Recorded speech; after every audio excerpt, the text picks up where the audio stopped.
दोस्तों आज मैं आपको एक ऐसे ब्रांड के बारे में बताने जा रही हूँ जो ब्रांड अपने शानदार धमाकेदार क्रेजी लग्जरियस सीडान कार के लिए दुनिया भर में सुप्रसिद्ध है। और दोस्तों ये कंपनी और कोई नहीं बल्कि the world famous German car manufacturer brand यानी कि मर्सिडीज बेंज है। अगर दोस्तों आज आप सड़क पे गाड़ी को भागते हुए देख रहे हो तो वो सिर्फ मर्सिडीज बेंज की वजह से। हालांकि इससे पहले बहुत सारे ऑटोमेकर स्टार्टअप कंपनी ने गाड़ी बनाने की कोशिश की थे, लेकिन जब फाइनल सक्सेस मिली थी एंड वो अधूरा काम को पूरा करके दिखाया था, वो सिर्फ मर्सिडीज बेंज करके दिखाए थे। तो दोस्तों चलिए सबसे पुराने कार मैन्युफैक्चरर कंपनी के बारे में थोड़ी सी जानकारी जानने की कोशिश करते, तो देखते रहिए।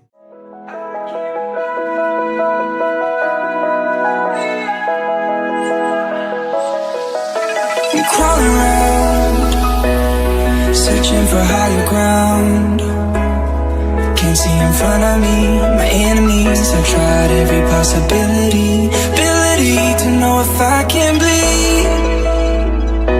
If that's what you wanted, you won't get it tonight.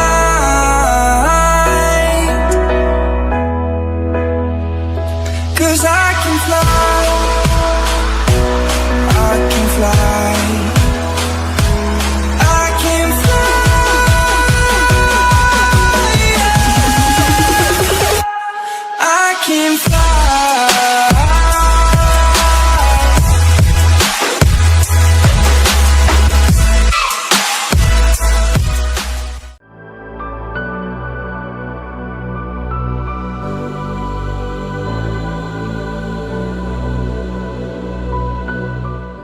दोस्तों मर्सिडीज कंपनी का शुरुआत दो पार्टनर के साथ शुरू हुआ था।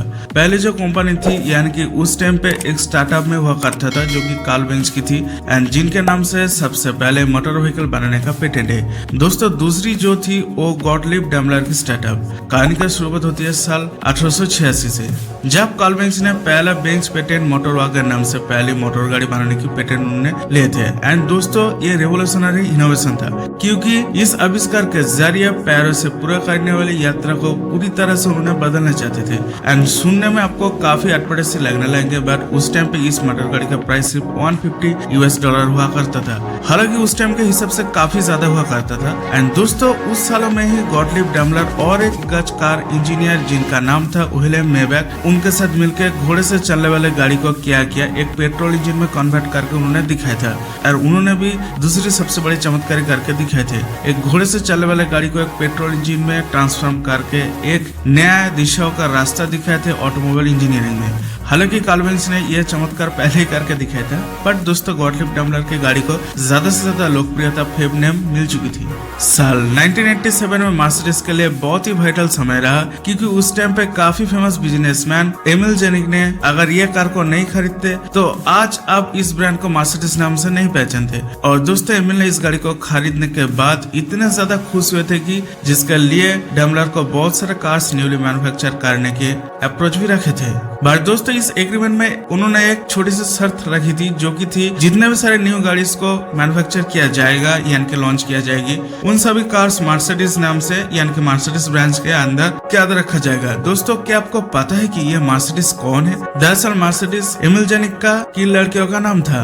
देखते देखते समय गुजरता रहा और साल 1901 में through the Daimler Motors corporation द्वारा पेश किया गया। उस टाइम पे इस गाड़ी का शानदार लुक्स और परफॉर्मेंस के वजह से रेसिंग कॉम्पिटिशन में कई सारे अवार्ड भी हासिल की थी और यही कारण चलते हुए काफी कम समय के अंदर लोगों के बीच में काफी मशहूर होने लगी। बट फिर मुसीबत का सामना करना पड़ा क्योंकि वर्ल्ड वॉर 2 के कारण जर्मनी का ऑटोमोबाइल इंडस्ट्री का बुरा दौर शुरू हो गई थी और दूसरी तरफ गवर्नमेंट का भारी भरकम टैक्स के वजह से जर्मनी में वर्ल्ड वॉर 2 के वजह से पेट्रोल की शॉर्टेज हुआ करता था। इन्हीं सब कारणों की वजह से जर्मनी का ऑटोमोबाइल इंडस्ट्री एक तरीके से खत्म जैसे हो चुका था, बर्बादी की कगार पर आ चुकी थी। उस समय पे इन्फ्लेशन टैक्स की हालातों की वजह से गाड़ियों का प्रोडक्शन ऑलमोस्ट बंद सा हो गया था। एंड दोस्तों यही मुश्किल हालातों से अपने आप को बचाने के लिए डैमलर मोटर कॉर्पोरेशन ने मर्सिडीज बाइसाइकिल और टाइपराइटर भी लॉन्च किए थे, लेकिन उससे भी कंपनी को कुछ खास इंप्रूवमेंट नहीं मिल सका। एंड दूसरी तरफ कार्ल बेंज की कंपनी की एज इट इज सेम हालत में से गुजर रहे थे और यही कारण के सॉल्यूशन के खोज में साल 1999 में डेमलर मोटर कॉर्पोरेशन के साथ मिलकर एक एग्रीमेंट थ्रू काम को आगे बढ़ाने का प्रस्ताव रखी थी। बट कुछ कारणों की वजह से गॉटलिब डेमलर ने बेंज के ये ऑफर को ठुकरा दिया। नेक्स्ट 4 सालों तक दोनों कंपनी को संघर्ष करते हुए एक बार फिर से ये चीज महसूस हुआ कि अगर कुछ करना है यानी कि लाइफ में आगे बढ़ना है तो साथों मिलकर करना चाहिए, हम अकेले कुछ नहीं कर सकते। और यही अधूरा डील को साल 1924 में री एग्रीमेंट के थ्रू पूरा किया गया एंड 1926 में मर्सिडीज बेंज नाम के साथ काम करना शुरू किया एंड यही से मर्सिडीज बेंज का शुरुआत हुआ था।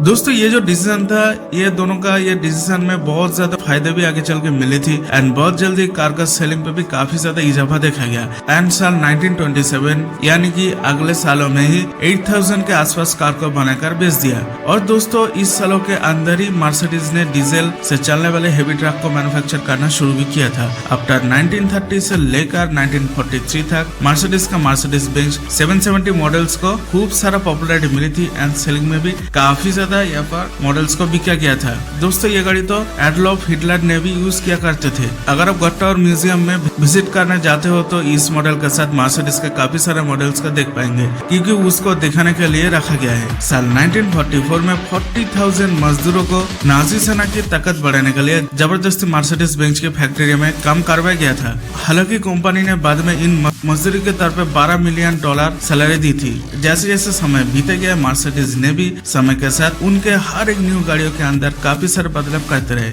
जहाँ पर मर्सिडीज को सेफ्टी के लिए जाना जाते है वही पर मर्सिडीज टेक्निक एंड कंफर्ट के मामले में भी काफी सारे सुधार किए थे। एंड दोस्तों अगर आप आज भी देखते हो तो इतने सालों के बाद भी मर्सिडीज को इन सारे एक्सपेक्टर के वजह से अभी भी फायदे में बनाए रखने के लिए काफी कामयाब रही। एंड दोस्तों अब तो मर्सिडीज कहाँ पर है वो चीज आपको खुद ही पता है, शायद वो मेरे को न्यूली बताने की जरूरत है। 30 से ज्यादा देशों में मर्सिडीज का खुद का फैक्ट्री है जिसमें से भारत में 3 है। अगर दोस्तों कोई भी ब्रांड का सीडान आज की डेट में मोर फ्यूचरिस्टिक के साथ best comfortable and luxurious feel देता है तो वो सिर्फ मर्सिडीज सीडान, चाहे आप एग्री करो या फिर ना करो वो तो आपका खुद का पर्सनल चॉइस है, बट यही सच्चाई है। इतने संघर्ष के बाद भी मर्सिडीज ने हाल नहीं छोड़े, इतना ज्यादा लंबा रास्ता तय किया। तमाम कठिनाइयों और परेशानी के बाद भी अपना स्लोगन को बरकरार रखिए, व्हिच इज द बेस्ट और नथिंग। एक जान एक पहचान, इट्स ए मर्सिडीज। तो दोस्तों कैसे लगे आज के कार्यक्रम? आई होप अगर आपको यह वीडियो अच्छी लगी तो एक लाइक कर देना क्योंकि दोस्तों एक लाइक से हमको मोटिवेशन मिलती है वीडियो बनाने का। वैसे दोस्तों क्या आप भी मर्सिडीज का कार लेना पसंद करोगे? Drop A comment for me. आज के लिए इतना काफी है, मिलते हैं नेक्स्ट वीडियो में। गुड बाय दोस्तों, stay tuned and stay connected.